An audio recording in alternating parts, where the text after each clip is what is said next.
드디어 아이폰 14 시리즈가 한국에 상륙했습니다.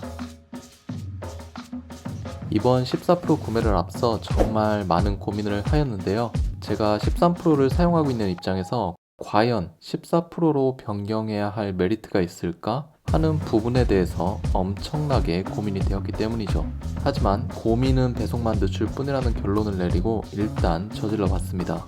그럼 언박싱하며 14 프로와 13 프로와 달라진 점이 무엇이 있는지 하나하나 살펴보도록 하겠습니다.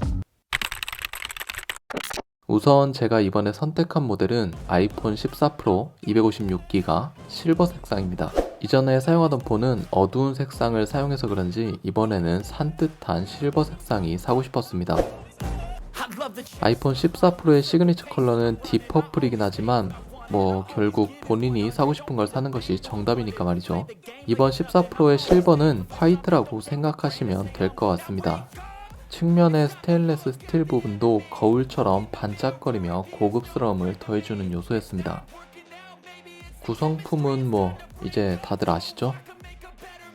제가 주로 사용하는 256기가의 경우 아이폰 13 프로는 작년 10월에 출시하여 한화 149만원에 구매할 수 있었습니다. 하지만 아이폰 14 프로의 경우 170만원에 구매를 하였죠. 1년 만에 약 21만원 정도의 원화 상승이 있었습니다. 요즘 미친듯이 올라가는 환율을 보면 조금은 이해가 가는 부분이긴 합니다. 암튼 구매자의 입장에서는 가장 크게 체감되는 부분은 가격적인 부분이었습니다. 이번 14 프로가 출시되면서 기능적으로도 몇몇의 큰 변화가 있었습니다. 그중 제일 체감되는 부분은 AOD, 즉 Always On 디스플레이였습니다. 대기 화면에서도 항상 화면이 켜져 있는 기능이죠. AOD 기능은 애플워치 7에도 들어가 있는 기능입니다. 애플워치 7을 사용하면서 워치를 들어올리지 않고서도 여러가지 정보를 확인할 수 있었고 이로 인해 AOD가 얼마나 편리한지 몸소 느끼고 있었죠. 따라서 이번 아이폰 14 프로에서도 큰 기대가 되는 부분이었습니다. 아이폰의 AOD는 이게 화면이 켜져 있는 게 아닌가 할 정도로 시인성도 좋았고 색감도 다양했습니다. AOD 기능이 있으니 아이폰을 굳이 화면을 터치하지 않고서도 시간이나 정보를 확인할 수 있었죠. AOD 기능으로 인해 손으로 폰을 만져야 하는 동작이 사라지니 자유롭다는 느낌을 많이 받았습니다. 하지만 AOD를 사용하면서 배터리 소모에 영향을 주는 거 아닌가 하는 걱정이 들기 시작했죠. 아무래도 꺼져 있는 화면과 항상 켜져 있는 화면과의 차이가 발생하니까 말이죠. 그래서 간단하게 배터리 테스트를 해봤습니다. AOD를 적용한 후에 배터리 소모량과 AOD를 끄고 배터리 소모량을 비교해보았죠. 테스트 결과 AOD를 켠 것이 AOD를 켜지 않았을 때보다 더욱더 배터리 소모량이 많았습니다. 정확하게 얘기하자면 대기전력 소모량이죠. AOD를 켰을 때는 아침에 일어났을 때 약 4% 정도 배터리 소모가 있었지만 AOD를 껐을 때는 1% 정도의 배터리 소모량밖에 없었습니다. 그리고 이거는 제가 실사용하면서 느낀 점인데 14 프로의 경우 13 프로보다 더욱더 배터리 런닝 타임이 짧게 느껴졌습니다.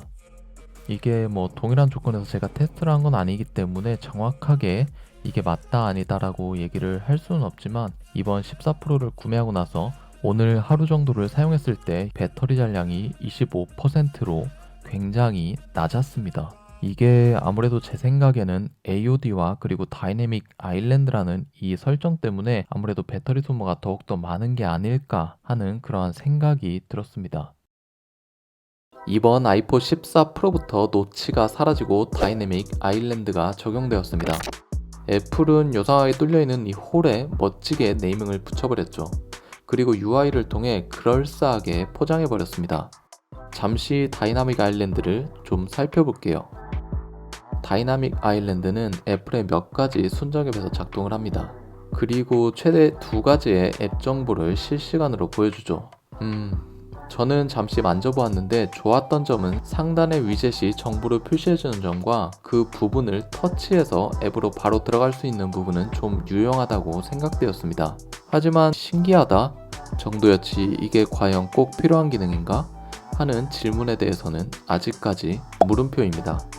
하드웨어 기능적으로 부족한 부분을 감추기 위한 권모술수 같은 느낌이 들었거든요.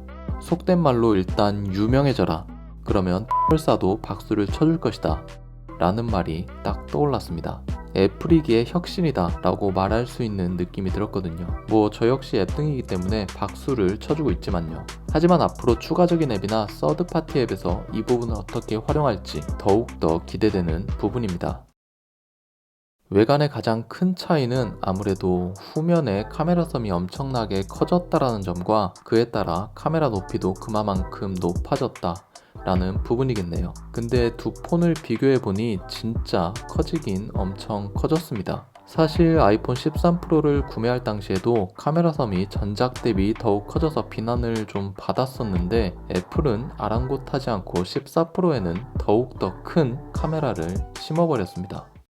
왜 자꾸 스마트폰의 성능의 중심에 카메라가 있는 것일까요?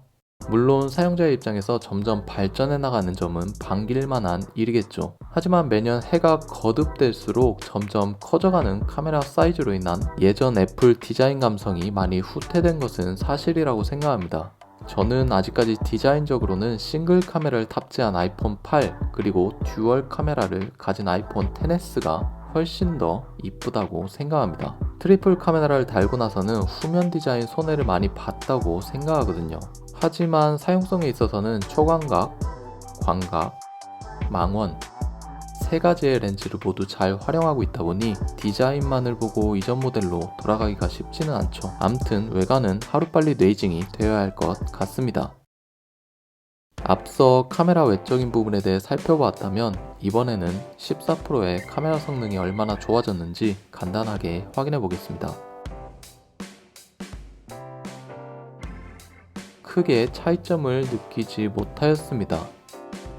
물론 일부 색감 차이도 약간 발생을 하고 확대했을 때 생각보다 좀 더 또렷한 느낌을 받는 그러한 사진도 있긴 하였지만 전체적으로 보았을 때 애플에서 말하는 정도의 성능이 향상되었다고는 느끼지 못하였죠. 자, 지금까지 아이폰 14 프로에 대해 간단히 만져보고 느낀 점에 대해 말씀드렸습니다.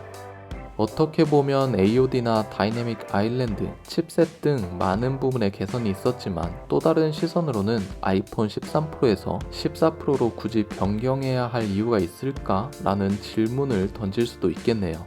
하지만 제가 느끼기에는 큰 변화가 없는데 14 프로를 구매한 이유는 애플에서 다이내믹 아일랜드를 이번 시리즈만 적용하고 버리지는 않을 거라는 예상 때문입니다. 결국 15 시리즈, 많게는 16까지 같은 폼팩터가 적용이 될 것 같은 생각이 들고 그럴 거면 차라리 지금 구매해서 빨리 레이징하는 게 이득이겠다 싶었습니다.